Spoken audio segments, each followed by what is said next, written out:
So this game called Blueprints just kinda came out of nowhere and took the gaming community by storm practically overnight. I literally hadn't heard of this game until its release, and suddenly everyone was talking about it like it was the next big thing. For the uninitiated, Blueprints is a puzzle exploration game, but with a bit of a roguelike twist, where every time you find a door in this big fancy mansion, the player has to pick from a selection of rooms to decide what's on the other side. So basically, the mansion changes every single day, and you always have new puzzles and secrets to uncover. But at the same time, the game has also garnered quite a lot of criticism, namely centering around the RNG aspects of the game, or how the game handles its more random and roguelike elements, and I thought that this would be a good jumping off point to talk a bit more broadly about what can make randomness in game design so frustrating in the first place, and some of the techniques that we as designers can use to avoid this problem, and of course, analyzing along the way how Blueprints and what it does specifically that is causing it to get this much criticism.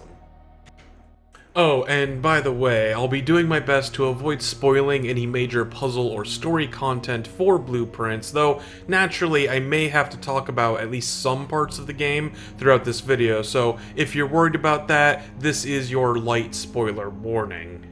So to start, I think that from the broadest possible perspective, the core reason why random elements in a game can end up being so frustrating is that when you think about it, randomness tends to run inherently contradictory to the concept of player agency.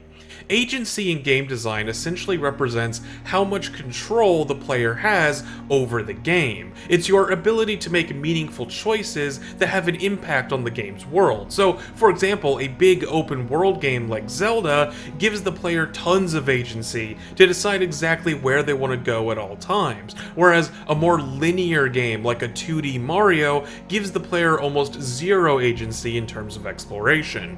But while those games use the structure of their world to provide different levels of agency, other games may incorporate elements like randomness as a way to limit player agency instead. And this isn't inherently a bad thing, I think it's worth pointing out. After all, there is such a thing as too much player agency. There needs to be some limitations on what the player can and cannot do, or else the game would have no challenge or strife. You'd be playing every game like it's Minecraft's creative mode. And using randomness to limit agency is basically the difference between a game like Expedition 33, where you just have a set amount of resources and access to all of your equipped abilities to spend them on at once, compared to like a card game like Slay the Spire or Monster Train, where what abilities you have access to on each turn is limited by the cards you draw. But as I alluded to, this can obviously still lead to many frustrations simply due to the nature of randomness itself. I mean, if you've ever played Magic the Gathering and gotten mana screwed, then you probably know what I mean. Sometimes, especially in card games, you might just draw a terrible hand that gives you nothing to work with.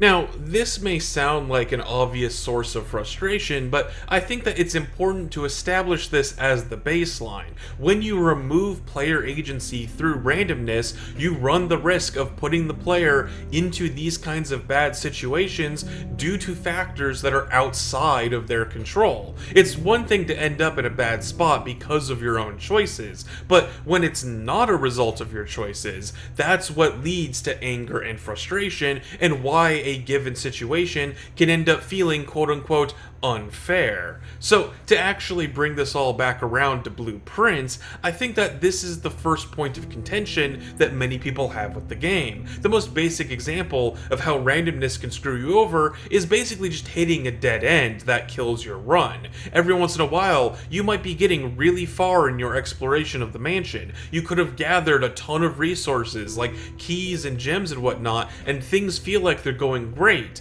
But then you open up a door and all three of the rooms you're offered are either dead ends or functionally dead ends that won't let you make any more progress that day.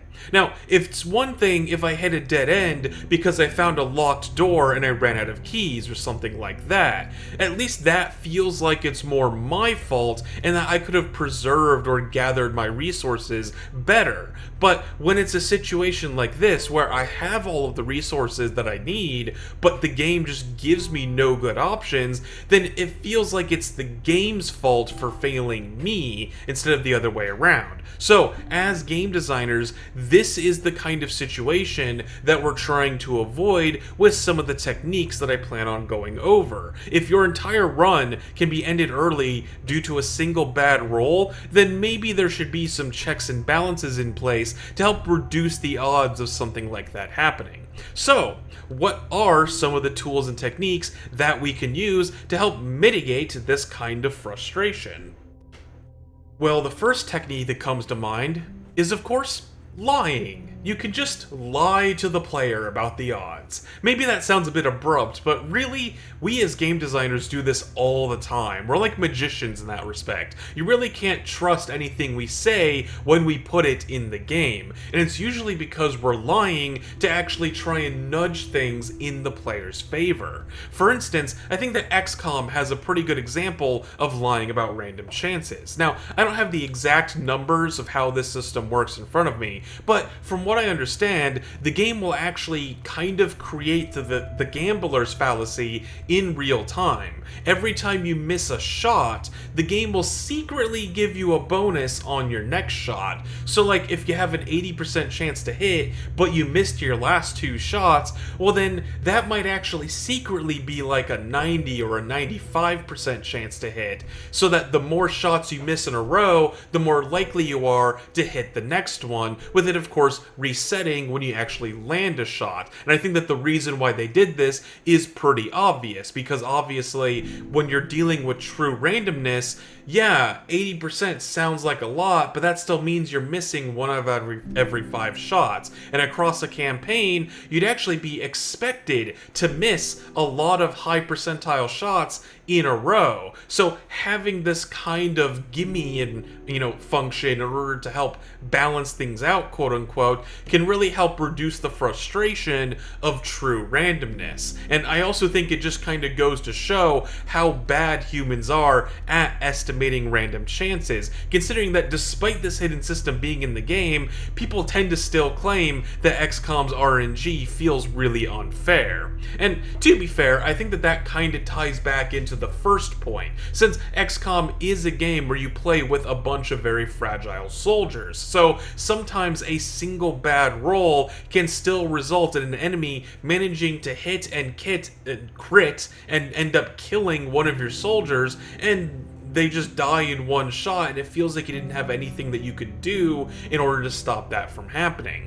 The RNG manipulation that XCOM does, as far as I'm aware at least, is really only in favor of when the player is attacking, not when the player is defending. And I would argue that a lot more of the game's frustration comes from the defense side of things, since, that's when your soldiers are getting shot and killed, and then you permanently lose them for the rest of the run. So this is actually an interesting example, because while this behind-the-scenes tweaking likely does reduce some player frustration on the offensive side of things, I don't think it really addresses the main point of player frustration, which is when you have a soldier that you've had for 40 missions in a row die in a single hit because of an ambush you didn't know was there, happening to just roll really well, and then they critically hit your dude, and then they're dead forever. So we can basically take 2 lessons away from this. One, lying to your players and secretly nudging things in their favor can be a great way to reduce frustration. But also, 2, you need to make sure that these nudges are actually focused on the parts of the game that are causing the main frustration in the first place. So if we were to try and apply these lessons to a game like Blueprints, maybe introducing a hidden mechanic that at least presents all 3 of your options from being dead ends That might be a good idea. Like, you can still set it up so that when this system kicks in, the non-dead end option ends up requiring gems or keys or something in order to be able to pick it, so that you still have to have resources and whatnot, and then that way, if you run out of that resource, it is still effectively a game over, but it would at least focus more on rewarding players for saving up their resources and help reduce the frustration of encountering scenarios where it doesn't feel like they could have done anything in order to still make any progress. And again, it's worth pointing out that while I am focusing a lot on this dead end thing in Blueprints, it's because it's kind of a simple idea that avoids spoiling some of the more complex issues and aspects of the game. But I do think that this kind of rigging the numbers behind the scenes concept could be applied to some of the game's other pain points as well that I won't bother getting into. Moving on to the next idea, though, I think that another good technique for reducing the pain of randomness is to give the player more information to work off of. A lot of games, especially roguelikes these days, will of course have random enemies doing random attacks and whatnot, but importantly, they will actually explicitly telegraph exactly what the enemies are going to do before they actually take effect. So take a game like Into the Breach. Everything about the layout of the maps and the positions of the enemies and even what they're going to do is all randomized every single time you play it. There's no way to meaningfully predict it. It is a tactical roguelike after all. However, despite all that randomness, it also is a perfect information game. So even though what enemy will choose to do is technically impossible to predict, once they've made that choice, all of that information is given to the player with enough time to be able to react and respond to those attacks for that turn. And I've noticed that tons of roguelikes will incorporate systems like this to help reduce some of the chaos of the genre a bit. Games like Slay the Spire and Monster Train, for example, will have the enemies explicitly tell the player exactly what kinds of attacks they're going to do and how much damage they'll deal and all that jazz before the player takes their next turn. And by telegraphing what attacks are going to happen, you avoid the situation like we have in XCOM where you just don't know what the enemies are actually going to do and you don't really have as much of an ability to plan accordingly. And as a result, it can be very frustrating when it seems like they just kind of pulled something out of nowhere to destroy you. So how could we incorporate this kind of mechanic into Blueprints? Well, obviously Blueprints doesn't have random enemies or attack patterns or anything to telegraph to the player, but one key element is that when you are drafting a new room, you're not allowed to back out of that screen. Now, I don't know if that's a design choice or like a technical limitation, but regardless, you are forced to commit to choosing one of the rooms once you've selected a door, and you can't back out of it. And I do think that this element can lead to frustration in certain circumstances as well, because sometimes they might end up making a bad decision simply because the player didn't know what other options are going to be available. Like, say you have two unopened doors, so you have two chances to draft new rooms. When you go to draft the room for one of them, you have no way of knowing what rooms you'll have available at the other door. So you might do something like, say, pick a dead end on purpose because it'll give you some useful items so that you can then go to the next room and then draft something that won't be a dead end. But then when you go to the next room, you then end up in that scenario I mentioned earlier where you're just given 3 dead ends and you don't have any way to make any more progress that day. I do think that if it were changed so that you could back out of drafting a room, but those options would still remain the same every time you went back to that door, that could not only get rid of more random dead-end situations, but I think it could also add a little bit more strategy to how you explore the house. For example, if you find a rare room early on as an option, but you're not sure if it'll actually be useful yet, you could back out and save it for later, as long as you're willing to spend the the steps to return to it, of course. And then just in general, it would allow you to plan out the shape of your rooms in the house a lot more effectively if you were able to know what all of your options were at any given moment. Plus, it would still cost you steps to keep going back and forth between all of these doors, so it's not like it would be only upsides. As it is, it does feel like the player constantly has to operate at the edge of their seat, which, if this was a more actiony combat roguelike, might feel more appropriate,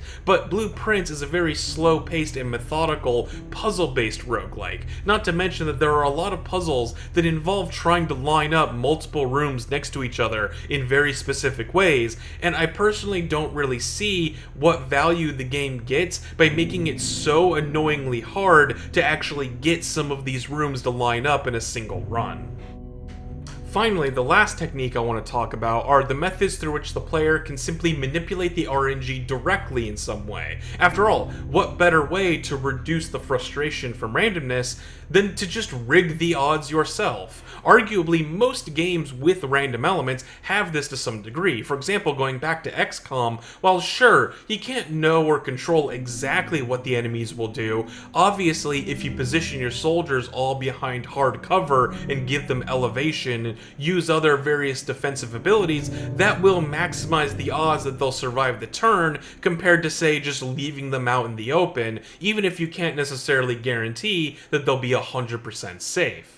Card games are also a great example of how you can rig the randomness in an inherently random format thanks to the deck building aspect of those games. In games like Slay the Spire and Monster Train, you might not have access to every card at once to build your deck with, but a huge part of those games is picking and choosing what cards to add or not add to your deck, or even removing cards from your deck, since after all, the smaller your deck is, the more likely you are to actually draw the cards you want.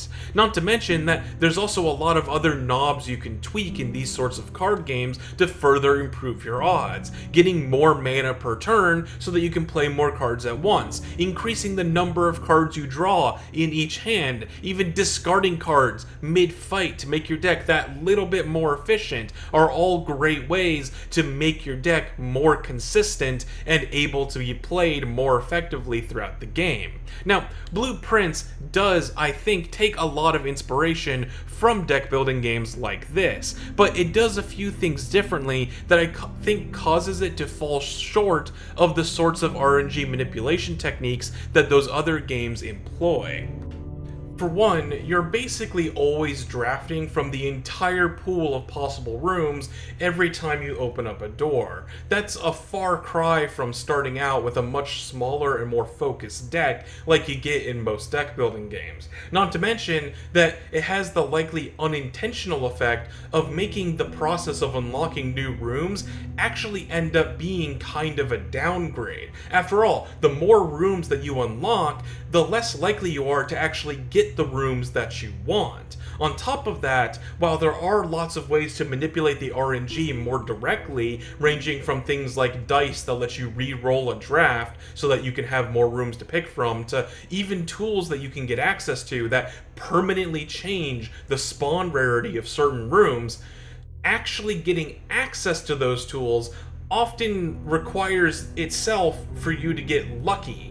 Like, in Monster Train, yeah, there's a lot of randomness in the cards you're offered and the enemies you fight, but you always consistently get to go to stores after each fight, and every store consistently has ways to do things like trim cards out of your deck or buy upgrades and such. The least random aspect of the game is the methods that you can use to manipulate your deck to make it more consistent. Meanwhile, in Blueprints, if I want to get access to a particular tool to manipulate the RNG, I have to first hope that I can encounter a room that it can spawn in, which is not guaranteed across an entire run. Then, I have to hope that the tool I actually want ends up spawning in that room, since there's tons of other tools that could have spawned instead. And even if I do actually get the tool to spawn in the room, I then have to hope that I can still find the room that I want to manipulate in the first place after finding the tool, because if I find the room before finding the tool, well then I'm already locked out of manipulating it for that run. So you can probably see what the problem is here. Every single step of that process requires me to get lucky before I'm able to actually change the randomness in any meaningful way. Like, yeah, you can manipulate the randomness in this game, sometimes to a very significant degree, but if most of the primary tools that you can use to manipulate the RNG are themselves locked behind having to find them randomly, it kinda defeats the purpose a little bit, doesn't it? Like, I think that the clear improvement that could be made here is that more of these kinds of tools and techniques that you can use to manipulate the randomness of the game really need to be made available through some much more consistent means to the player. If it takes dozens of hours to unlock some method of making the RNG less frustrating, well then you're going to end up with tons of players like me who get tired of the game long before they have a chance to unlock the tools to make the game less frustrating.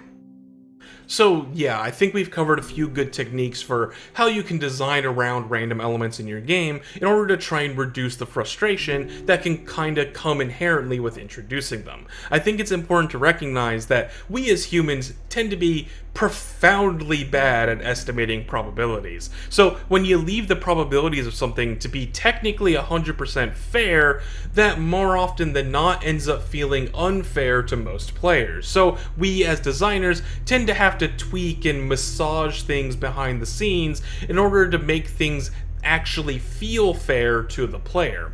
And one last thing that I think is worth touching on is that often context can also change one's perception of randomness quite a bit as well. If I'm playing a roguelike with a ton of action combat like Enter the Gungeon or Hades or something like that, then I'm going to be focused a lot more on those more actiony parts of the game while I'm playing it. So even if I have a run that has absolutely terrible luck and I just get totally screwed by the RNG, well, at least I can say I was having fun with the more action-oriented parts of the game that I was focused on. Meanwhile, in games like Blueprints or even XCOM, those games are much slower and more methodical and have a lot more of their gameplay much more directly dependent on these random elements. So when you have a bad run in those games due to bad luck, it ends up feeling a lot more impactful and in turn a lot more frustrating. So I think that in these sorts of slower paced games, it is much more important to consider and design around your random elements that much more carefully.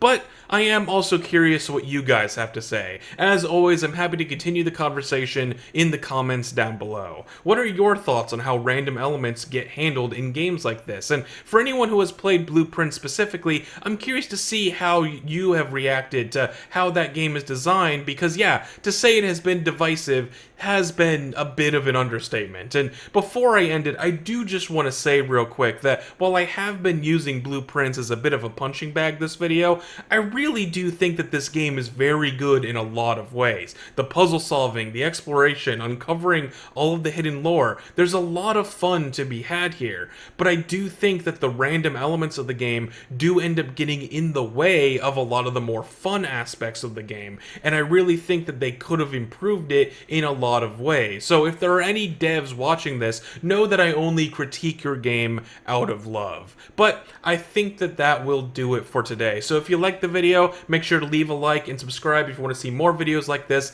in the future. Thank you all for watching, and I hope to see you all in the next one.